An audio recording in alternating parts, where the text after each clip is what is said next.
ওই মাসিক ঋতু বড় নিয়ামত। কেমন নিয়ামত? পেটে যখন সন্তান আসে ওই ঋতু বন্ধ হয়ে যায়, তো রক্তগুলো যায় কই? আমার আপনার চেহারা, আমার আপনার হাত পা, আমাদের অঙ্গ প্রত্যঙ্গে এগুলো ট্রান্সফার হয়ে যায়। তো বিজ্ঞান বলছে যেই নারীর মাসিক ঋতু নাই তার কোনো সন্তান নাই। কোরআন বলছে যেই নারীর মাসিক ঋতু নাই তার কোনো সন্তান নাই। কেন? সন্তান পেটে ধারণ করার জন্য কিছু মেথড, কিছু থিওরি, কিছু জিনিস, কিছু আসবাবপত্রের দরকার। এটার নাম মাসিক ঋতু। সুতরাং মা হাওয়া থেকে শুরু করে রাবিয়া বসরি হয়ে শুরু করে ইমাম মাহদী তাক প্রত্যেক নারীর মাসিক ঋতু আছে বলে কেউ মাসে 30 দিন নামাজ পড়তে পারে না, কেউ 2 মাসে 60 দিন নামাজ পড়তে পারে না, কেউ বছরে 365 দিন নামাজ পড়তে পারে না। কিন্তু পৃথিবীতে এক মহিয়াসী রানী আছে যিনি 30 দিন নামাজ পড়েছে, যিনি 2 মাসে 60 দিন নামাজ পড়েছে, যিনি বছরে 365 দিন নামাজ পড়েছে, যার জীবনে এক ওয়াক্ত নামাজ কাজা হয় নাই। ওই মহিয়াসী রানীর নাম আম্মা জান ফাতেমাতুজ জাহরা।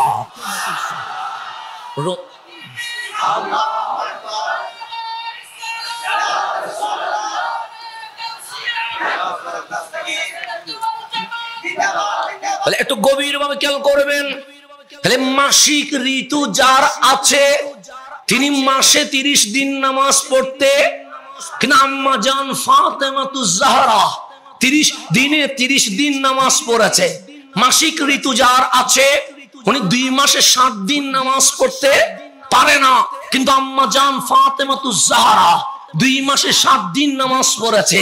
মাসিক ঋতু যার আছে উনি 365 দিন নামাজ পড়তে পারে না, কিন্তু আম্মা জান ফাতেমাতুজ জাহরা জীবনে কখনো নামাজ কাজা করে নাই। তার মানে ওনার কাছে ওই অপবিত্র রক্ত নাই, থাকলে নামাজ মাফ, নাই বলে নামাজ মাফ হয় নাই। তো যার মাসিক ঋতু নাই, বিজ্ঞান বলে তার কোনো সন্তান নাই। যার মাসিক ঋতু নাই, কোরআন বলে তার কোনো সন্তান নাই। কিন্তু আম্মা জান ফাতেমাতুজ জাহরার ঘরে ইমাম আলী মাকাম, ইমাম হাসান চলে এসেছে। আম্মা জান ফাতেমাতুজ জাহরার ঘরে ইমাম আলী মাকাম, ইমাম হুসাইন চলে এসেছে।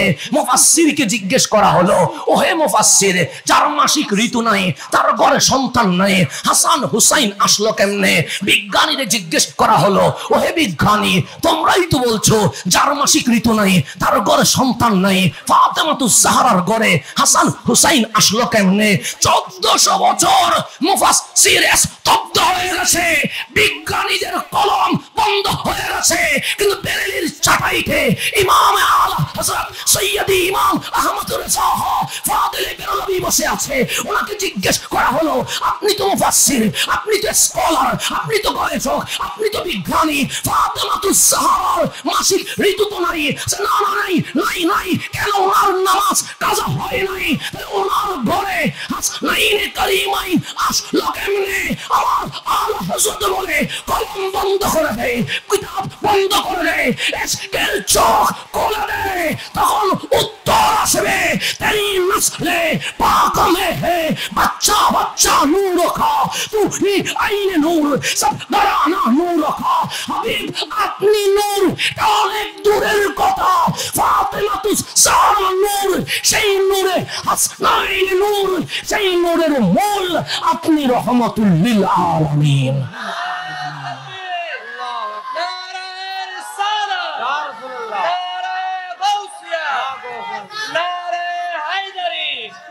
একটু গভীরভাবে খেয়াল করবেন, নামি যাচ্ছে, আমার কথা বুঝে আসে?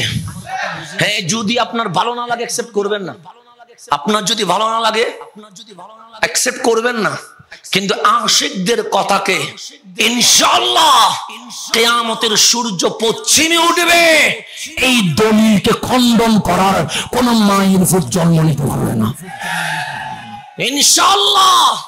যে এই দলিলকে খণ্ডানোর মতো কোন মায়ের ছেলে আসবে না ইনশাআল্লাহ। কেন? আহলে সুন্নাত ওয়াল জামাত সমুদ্রের পানিতে বেশে আসে নাই, কামলিওয়ালার কদম থেকে জন্ম নিয়েছে। কথা ঠিক কি না? আমরা কি দলিলের বাহিরে না দলিলের ভেতরে?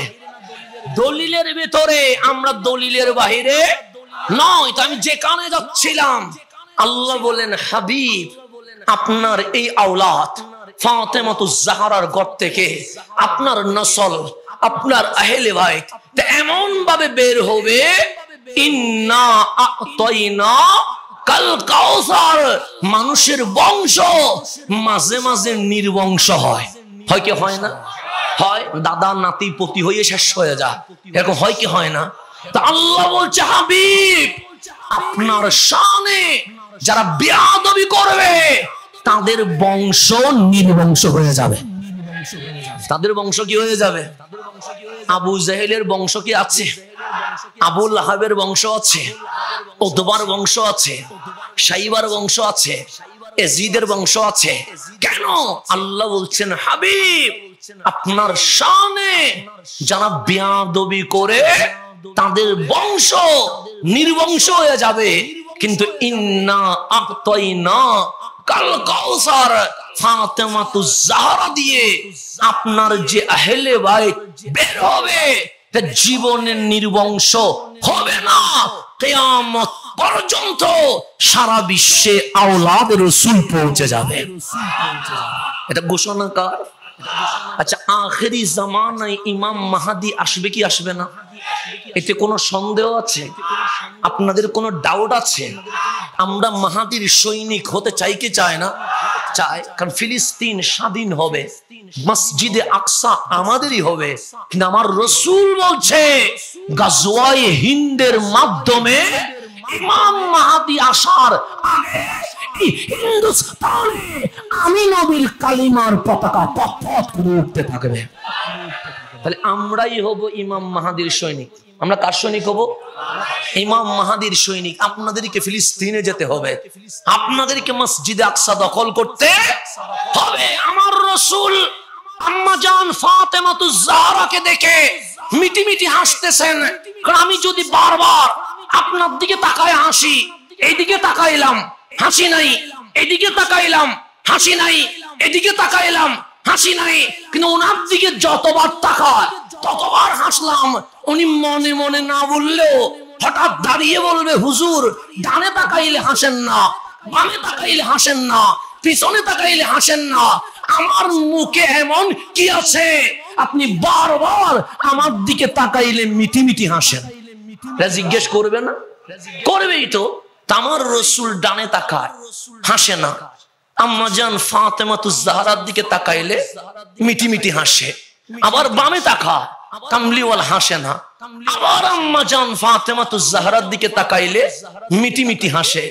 আম্মা জান ফাতেমাতুজ জাহরা ডাক দিলেন, ইয়া রাসূলুল্লাহ, এই দৃশ্য আমি জীবনে কখনো দেখি নাই। আপনি রাসূল আমাকে দেখলে মিটি মিটি হাসছেন, লিমাজা, কেন হাসছেন? ইয়া রাহমাতাল লিল আলামিন। আমার রাসূল বলেন, ফাতেমা আমি এখানে বসে কিয়ামত পর্যন্ত দেখতে পাচ্ছি। আমি বসে আছি কোথায়? মদিনায়। মদিনায় তো আমার ঘরে হুজরা শরীফে, কিন্তু আমি দেখতেছি কি পর্যন্ত? কিয়ামত পর্যন্ত। আখেরি জামানা আসবে, মুসলমান মারি খাবে। মুসলমান কি খাবে? এখন আমরা খাচ্ছি না?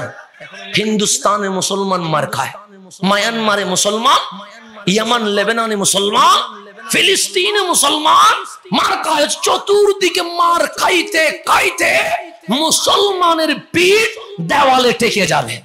এটা বছর রহমতুল্লিল। আখেরি জামানায় একজন ইমাম আসবে, ইউকাল আল মাহাদি, তারে মানুষে মাহাদি বলবে, ইসমুহু কা ইসমি, ওর নাম মাহাদি নয়, ওর নাম আমার নামে, আমার নাম যেমন মুহাম্মদ, আখেরি ইমাম ওনার নাম মুহাম্মদ হবে। আম্মা জান ফাতেমাতুজ জাহরা বলে, বাবার নাম? আমার বাবার নামে আব্দুল্লাহ হবে। মায়ের নাম? মায়ের